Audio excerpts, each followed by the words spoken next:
Welcome to another episode of China Update, where I provide you with the most up-to-date political, economic, and geostrategic analysis on the world's number 2 economy. My name is Tony. Let's jump in. Okay, happy Saturday, everybody. I hope you're enjoying a restful weekend. I'm filming this in Kuala Lumpur. I've just arrived in the city, where I'll be for the next several days on business. Wherever you are in the world, I hope you're having a lovely weekend. Now, let's jump into today's episode. Earlier this week, China enjoyed 3 days of holidays to celebrate the Mid-Autumn Festival. Analysts and officials watch spending during holiday periods closely to get a sense of consumer confidence. Regular viewers know that consumption has been chronically weak since the end of zero COVID, frustrating Beijing policymakers. We recall that retail sales, a proxy for consumption, gained just 3.4% year-on-year in the first 8 months of 2024, less than half the growth seen in the same period in 2023. So how did the Mid-Autumn Festival perform in terms of consumption? Well, on the face of it, it's optimistic. However, the devil is in the details. According to official data from the Ministry of Transport, some 629.56 million passenger trips were handled by China's transportation sectors during the 3-day festival, up 31.1% year-on-year. Of the total, China reached 42.57 million passenger trips by railway, 1.98 million by water, and 5.07 million by air. Road traffic took the lion's share with 579.94 million passenger trips. Meanwhile, according to official data from the Ministry of Culture and Tourism, total spending by domestic tourists during the festival rose 8% from 2019 to 51 billion yuan.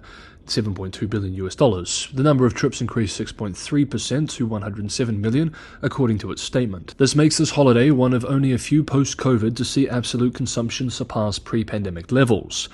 However, when measured per trip, spending amounted to just 477 yuan, up only 1.6% from 5 years ago. And the market was not impressed. In a telling development, Chinese travel and shopping-related shares fell on Wednesday after the numbers were published. Xing Jiaopeng, a senior strategist at ANZ Banking Group, expressed in a note that the underwhelming per-trip increase, quote, doesn't point to a recovery in consumption, end quote. Adding, quote, the spending figures have been extremely volatile over the past 5 years, with wealth effects due to drops in property and stock prices disrupting the normal pace of consumption, end quote.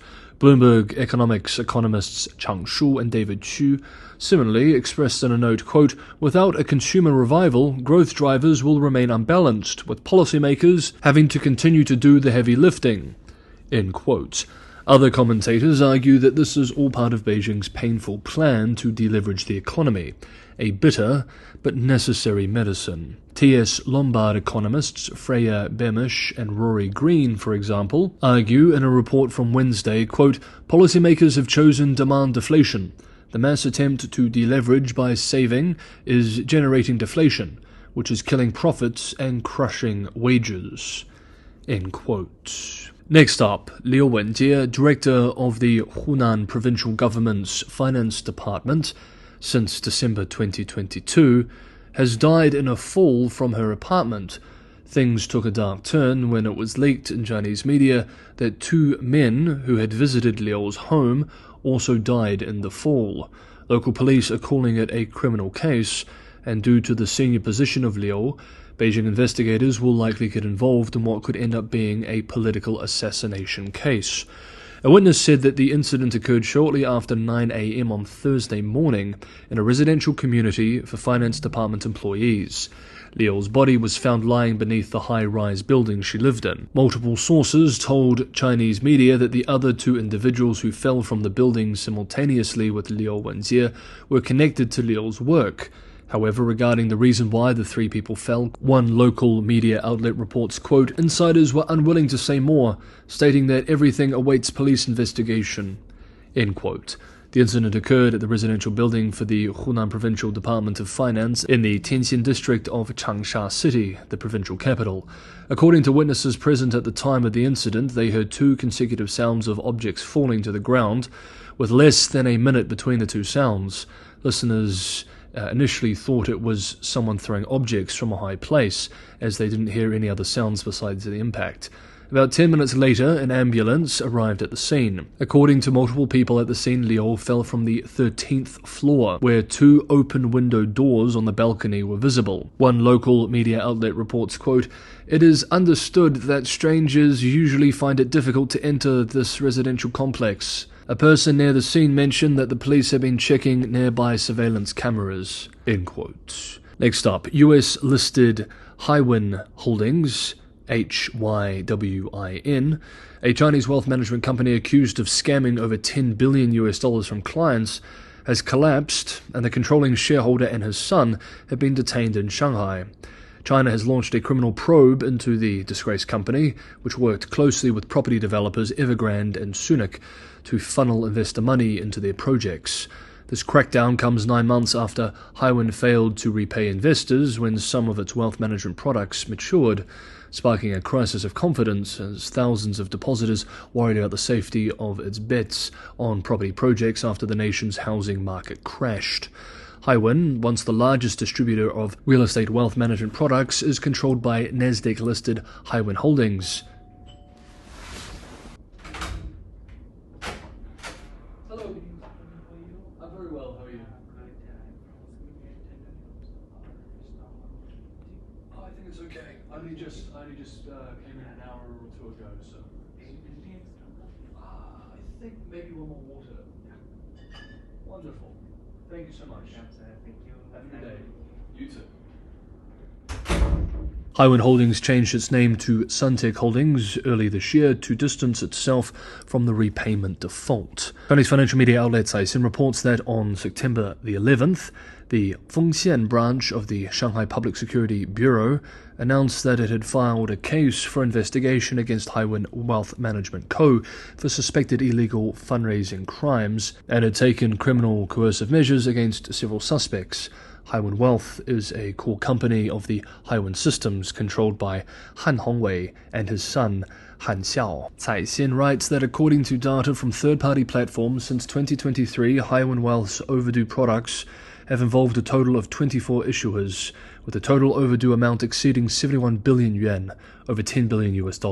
Chinese financial media outlet Yicai, in its own report on the collapsed company, reports that, quote, "Before being reported to the police for suspected illegal fundraising, Hywin Wealth had already shown signs of crisis. In May 2020, due to rumors of overdue real estate equity projects, Hywin Wealth faced investors coming to their offices to defend their rights. In May 2023, media reports claimed that multiple investors gathered at the company's headquarters because the private equity investment funds they purchased failed to meet expected payouts. In December 2023, Hywin Wealth officially stated that due to the recent economic downturn, some projects had experienced delays. At that time, Han Hongwei, the chairman of Hywin Holdings, claimed that a preliminary solution had been developed. How large is the overdue scale of Hywin Wealth's products, and how many investors are involved? An investor told Yicai reporters that in recent years, the starting investment amount for Hywin Wealth's products was mostly 300,000 or 1 million yuan. Hywin Investment's financial report also shows that as of the end of June 2023, it had 46,600 active customers.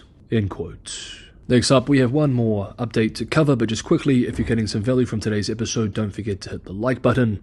Liking, sharing, and subscribing is a tremendous help for the channel. Now, with that said, let's now move to the final update, so we can finish today's episode and go on and enjoy our weekend. Let's end with an update on the ongoing situation in the EU with proposed EV tariffs, something we have been following very closely. PRC Minister of Commerce Wang Wentao is in Europe for talks this week, and it appears that some of his lobbying efforts may be bearing fruit. As we discussed earlier this week, Germany is also lobbying against the tariffs out of fear that Beijing could cause too much pain to its politically powerful auto industry. Then there is Spain. A top Spanish official, the Spanish industry minister, echoing Prime Minister Pedro Sanchez's position against EU plans to slap tariffs on Chinese cars, expressed on Thursday that Europe needs China as a, quote, strategic partner, end quote, in helping build the bloc's electric vehicle industry, arguing that, quote, China is a fundamental partner to develop the EV industry in Europe, end quote, adding that, quote, it would be absurd not to build up the relationship. We will always avoid extreme protectionism, End quote. The statement was hailed in Chinese state media as the right vision for future EU-China cooperation, while some other European commentators accused the senior Spanish minister of deep naivete. While Wang failed to reach a deal on ending a bitter dispute over electric vehicles during talks in Brussels on Thursday, however, the sides committed to intensify talks toward finding a negotiated solution to the quarrel, including taking a, quote, renewed look at price undertakings, end quote. A European Commission readout described the lengthy negotiations between EU Trade Commissioner Dombrovskis and Chinese Commerce Minister Wang as, quote, frank and constructive, end quote. Dombrovskis said that he and Wang had a productive meeting and planned to continue talks, quote, without prejudice to the EU investigation and its deadlines, end quote.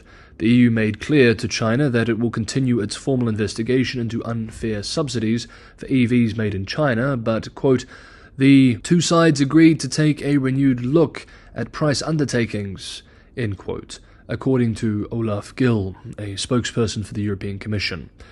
Frankly, however, it increasingly looks like the EU, which on balance as a bloc with a huge trade deficit with China has much more leverage over Beijing, is getting shaky, and some analysts think it may even back down, watering down the proposed EV tariffs designed to protect local producers from heavily subsidized Chinese imports, or abandon them altogether. With massive overcapacity and many trade partners turning to protectionist measures, China very much needs the large EU market to remain open to its EVs.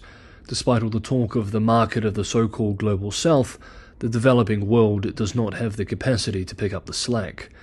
Meanwhile, in an interview on Friday with UK-based The Financial Times, the EU's new competitiveness czar, appointed this week on Tuesday, Teresa Ribera, said that avoiding a trade war is as important as developing Europe's car industry. Quote, the main message is that it is important to avoid a clash, a trade war, end quote, adding, quote, we need to identify the best tools for how we can develop the car industry in Europe, but are also effective in terms of avoiding this trade war. This is something that is already being assessed by the Commission services and the trade people, end quote. Okay, that is today's episode of China Update. Thank you so much everybody for watching. Have a wonderful weekend. I will enjoy my time here in Kuala Lumpur, first time in Malaysia, very exciting. I'm very glad I can be here to speak at this conference. Like I said, wherever you are in the world, I hope you're having a lovely weekend, and I will see you all back for more regular episodes of China Update on Monday.